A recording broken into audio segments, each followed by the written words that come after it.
berseteru. Karena kalau yang namanya berseteru berarti kan ada dua pihak yang saling berlawanan gitu. Kalau aku di sini jujur gak pengen menjadikan ini suatu permasalahan lagi, justru malah pengennya dengan aku speak up tuh masalahnya bisa selesai gitu. Jadi lebih kepada aku hanya perlu mengklarifikasi supaya masalahnya nggak berputar lebih masif lagi, nggak jadi lebih besar gitu. Jadi intinya hanya aku selama ini untuk penghasilan, schedule kerja dan lain sebagainya 100% aku serahkan kepada orang tua. Tapi ternyata dari aku menikah sampai sekarang itu sudah ada total 3 kali penipuan, manipulasi keuangan yang dilakukan sama pihak orang tua aku. Ketahuan 1 kali masih kerja sama lagi, ketahuan 2 kali masih kerja sama lagi, bahkan aku nggak pernah cek sama sekali kerugiannya berapa, aku nggak pernah cek rekeningnya, transferannya seperti apa, mutasi apa segala macam nggak pernah dicek. Baru yang ketiga ini kemudian dicek sama suamiku karena posisinya ya aku udah punya anak, angkanya lebih besar lagi, dan diperparah juga dengan ada pihak-pihak lain yang juga ditunggak pembayarannya tapi mengatasnamakan aku gitu. Jadi salah satu alasan kenapa akhirnya aku harus buka di publik juga ya karena itu, supaya nggak ada salah paham lagi, supaya kalau ada penagihan dan lain sebagainya orang bisa tahu nih kondisinya seperti apa gitu. Karena ini berhubungan sama pekerjaan aku jangka panjang juga kan, harus diinformasikan ke teman-teman dan juga rekan-rekan kerja yang lain secara terbuka seperti apa. Berarti sebelum menikah tuh masih baik-baik aja gitu? Lebih tepatnya, kenapa baru ketahuan sejak menikah, karena aku menikah nggak bawa uang sama sekali. Jadi aku kerja dari 12 tahun, aku menikah, itu aku alhamdulillah banget bisa dapat kesempatan meninggalkan keluarga aku dengan posisi sudah ada rumah, ada kendaraan, dan aku pun keluar dari rumah bener-bener bawa 0 rupiah gitu. Jadi aku nggak ada tabungan, nggak ada apa, aku start lagi dari awal. Aku nikah juga pakai biaya sendiri. Jadi seharusnya perjanjiannya setelah aku menikah barulah kemudian aku memanage keuangan aku sendiri. Selama ini kan sama orang tua. Tapi ternyata setelah aku menikah pun, karena dari dulu aku tuh memang orangnya nggak pengen berurusan dengan keuangan ya. Jadi selalu aku percayakan kalau nggak ke orang tua, ke suami, sekarang pun ke suami gitu kan. Jadi pas menikah harusnya aku udah megang sendiri pun masih dipegang sama orang tua, aku tidak bermasalahkan karena menurut aku ya udahlah, toh yang penting sekarang aku udah punya rekening sendiri, yang rekening ini bisa aku akses kapanpun. Kalau dulu kan rekening semua dipegang sama orang tua kan, tapi ternyata pada prakteknya rekening yang aku pegang itu bukan rekening utama. Jadi yang aku terima itu sudah melalui proses audit dari orang tuaku, yang artinya pembayaran gaji apa segala macam yang sesungguhnya masuk ke rekening A, tapi kemudian dari rekening A ini tidak ditransfer ke aku sesuai dengan bagian perjanjian, tapi dari rekening A ini justru ditransfer secara langsung ke rekening-rekening pribadi dari orang tuaku. Dan aku baru bisa kemudian mendapat pembayaran itu berbulan-bulan setelahnya, bisa 8-9 bulan setelahnya. Padahal sebenarnya mungkin dari pihak klien, dari pihak televisi itu sudah melunasi terlebih dahulu dari sebelumnya. Biasanya semua yang punya ini selama menjadi artis itu apa? Gini ya, kalau aku nggak mau hitung sampai aku menikah tuh, aku nggak mau hitung. Jadi kayak dari aku kecil sampai akhirnya aku keluar dari rumah tersebut, aku punya keluarga sendiri, aku nggak mau hitung. Karena menurut aku kayak ya udah, memang gimana ya, namanya hidup kita nggak selalu ada di atas kan gitu, namanya roda kehidupan berputar. Alhamdulillah waktu itu aku bisa ada kesempatan untuk bantuin keluarga, bantuin orang tua, jadi aku nggak mau hitung sama sekali. Tapi semenjak aku menikah pun ternyata keuangan aku masih banyak manipulasi. Dan kalau ditanya kerugian, kalau kerugiannya nggak sampai besar banget dan merugikan orang, aku nggak akan speak up. Karena ini aja udah kali ketiga baru aku akhirnya buka suara, dan kali ketiganya pun jaraknya juga udah dari, berarti kan dari 2018 aku menikah sampai sekarang 2023, udah panjang gitu. Jadi bukan karena satu kali kejadian aku cerita gitu, bukan, memang udah melewati proses pemikiran yang panjang, pertimbangan yang berat, dan udah diskusi sama banyak pihak juga. Jadi kalau ditanya total kerugian, aku hanya menghitung dari pada saat aku menikah sampai sekarang gitu. Dan kalau menurut aku cukup berat ya, soalnya ada beberapa yang mengatasnamakan aku, jadi tunggakan untuk, aku punya tim media sosial, mereka pembayarannya ditunggak sudah beberapa tahun dan itu mengatasnamakan aku, bilangnya katanya aku butuh uangnya, pakai uangnya karena aku terlilit utang sama bank. Padahal nggak seperti itu. Padahal aku belum terima juga pembayarannya tuh, aku sama sekali nggak terima gitu. Dan alhamdulillahnya ada bukti rekening korannya, karena setelah dikonfrontasi sempat dikasih, meskipun memang buku rekeningnya tuh belum dikasih ya. Jadi aku hanya bisa ceknya terbatas. Tapi seenggaknya dari situ aja udah ada bukti bahwa emang bukan aku yang pakai uangnya. Jadi aku bisa minta waktu sama pihak-pihak yang dirugikan untuk proses pengembalian atau ganti rugi. Mencapai Gak sampai tapi bisa bagus. Tapi kalau sekarang hubungan dengan orang tua gimana Kak? Terakhir komunikasi itu 2 minggu sebelum aku akhirnya buat Instastory.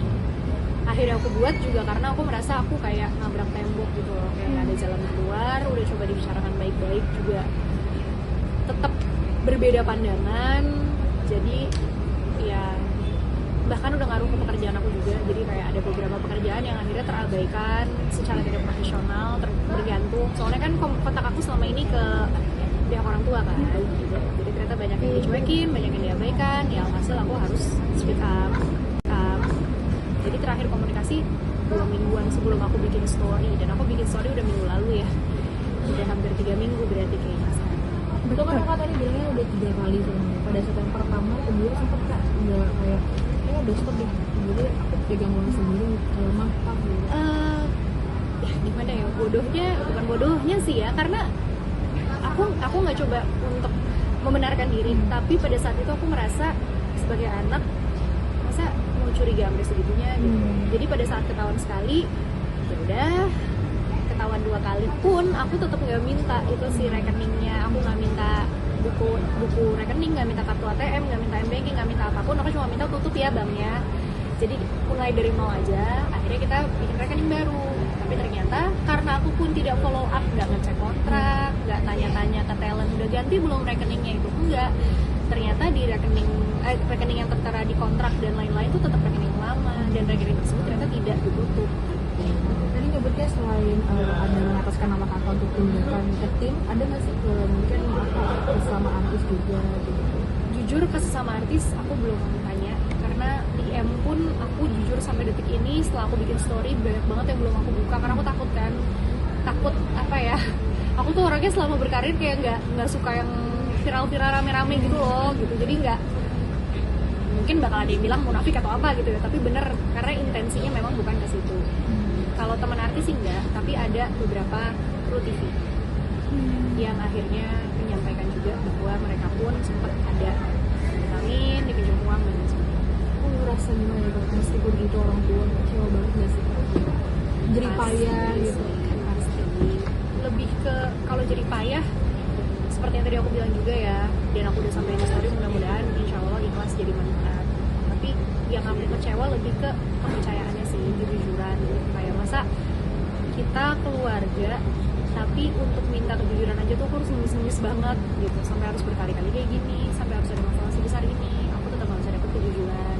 Bahkan sampai yang ketiga kalinya ketahuan ini pun itu masih sempet bohong Kak. Jadi pas ketiga kali ketahuan kan aku minta kartu, terus m-banking bla bla bla bla bla gitu kan, supaya m-bankingnya juga ditutup, di uninstall dan lain sebagainya. Ternyata suamiku tuh udah ngecek mutasi juga.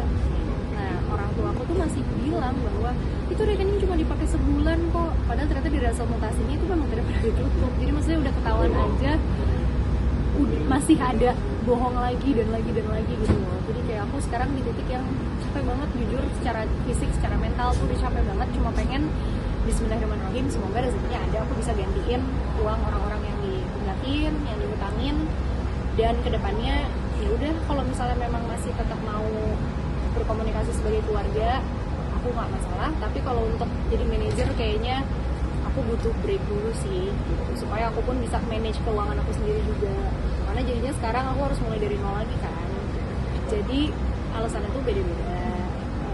Ini juga yang masuk ke faktor kejujuran itu tadi, aku tuh sampai nggak tahu mana yang benar mana yang enggak, karena jawabannya tuh berbeda-beda. Pertama bilang katanya ada transfer sejumlah uang ke ayah kandung aku dulu. Terus ada lagi yang bilang katanya untuk bayarin DP rumah aku sekarang. Terus ada lagi yang bilang katanya ada permasalahan hutang. Tapi Tapi yang aku bingung, hutangnya apapun juga tidak dijelaskan, kayak kerugiannya totalnya berapa, terus berhutang sama siapa. Karena sebenarnya kalaupun dari awal jujur hutang pun pasti aku balik hutang. Nggak mungkin kan aku buka di media sosial gitu, tapi sebagai anak dan orang tua pun setiap bulannya kalau misalnya ada yang butuh dana apa, aku nggak pernah nolak gitu. Aku masih simpen rapi semua chatnya, aku nggak pernah nolak, selalu pasti aku kasih. Aku ada berapa, bahkan kadang minta tambahin sama suamiku, aku pasti kasih gitu. Jadi kenapa harus, kalau memang karena alasan hutang, kenapa harus berbohong, kenapa setelah jadi gede, setelah jadi masif baru kemudian ngomong, nggak dari sebelumnya aja. Tapi kamu terus cek nggak mungkin ke ayah kamu yang Nggak ada akses karena kan udah lama banget nggak ketemu. Even pernikahanku pun beliau berhalangan, jadi hanya mewakilkan melalui surat. Dia tahu sekarang tempat tinggalnya di mana, nggak tahu nomor kontaknya, nggak tahu Instagramnya, cuma tahu satu akun Instagram dari adiknya, yang mana berarti tante aku ya. Tapi itu juga kayaknya nggak tinggal di Indonesia gitu, jadi nggak ada aksesnya sekarang untuk ngecek dan cross check. yang rumah Apanya? yang Oh, yang DP rumah. Nah itu, jadi gini, kronologisnya dulu pada saat aku menikah, aku memang udah bersumpah aku harus keluar dari rumah dan gak bisa ikut sama mertua juga, karena aku merasa kita nih lagi mau ngebangun keluarga, baiknya saling kenal satu sama lain dulu gitu loh. Jadi waktu itu emang rencananya kalau nggak kontrak apartemen, kontrak rumah, ya pokoknya cari tempat tinggal sementara. Tiba-tiba alhamdulillah ada kerabatnya mamaku yang mau jual rumah karena satu dan lain hal. Nah aku pun diminta untuk beli rumah itu karena urgent banget lah katanya. Dan kalau boleh terus terang, agak mendapat paksaan juga dari orang tuaku, karena dengan alasan orang ini, kerabat ini dulu udah banyak bantu mamaku, dan mamaku sekarang gantian nih mau bantu dia, ayo dong beli rumahnya gitu. Tapi proses pembelian apa segala macam sampai akhirnya KPR berjalan itu aku sama sekali nggak ngurusin, karena aku pada saat itu lagi jalan stripping di TV ini juga. Jadi bener-bener full aku serahin sama beliau. Aku nggak pernah tahu DP-nya berapa, harga rumahnya berapa. Pokoknya aku hanya tahu tiba-tiba KPR udah deal, tanda tangan, surat-surat apa segala macam, terus cicilan pertama dimulai di angka sekian. Bahkan berapa tahun aja tenor ya, durasinya itu aku nggak tahu.